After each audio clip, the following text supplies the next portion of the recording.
Hey, Master Garbs, I'm out in the woods and I'm racing the bicyclists and the hikers to get the berries. Yeah, it's berry season in Harford County. Here it is in July.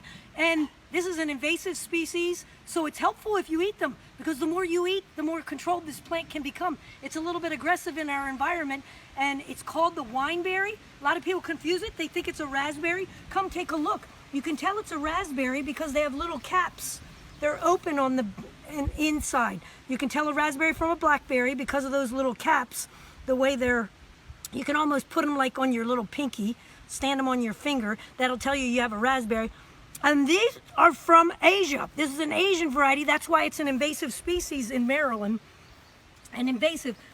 But one of the great parts about it is they're so good to eat. There's people hiking all around here, bringing little baggies and cups and collecting them at this time of the year. This is what it looks like. You don't want to mess up and confuse it with something that would be unhealthy for you. So it looks a lot like a black raspberry, and those are edible. And it looks a lot like the blackberry. Those are edible. But this one is a little bit different. So come on over and let's take a look at it up close. The way you're going to identify is the back of the leaves are silvery. That's a real easy indicator. Silver on the back. And then the young juvenile berries, it's not really a true berry at all. This is just an aggregate fruit. But the young ones are covered with these red bristles. That's a super helpful identification characteristic.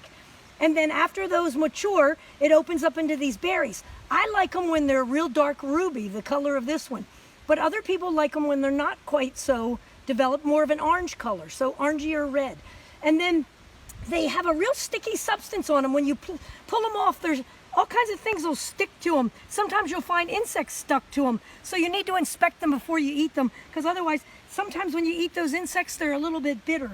But this is an invasive species. It's classified as a noxious weed in Connecticut and Massachusetts. Noxious meaning by law they're not allowed to have them in their hedgerows and they would have to kill them. But this is their typical habitat. This is a sunny east-facing, almost a southeast-facing hedgerow.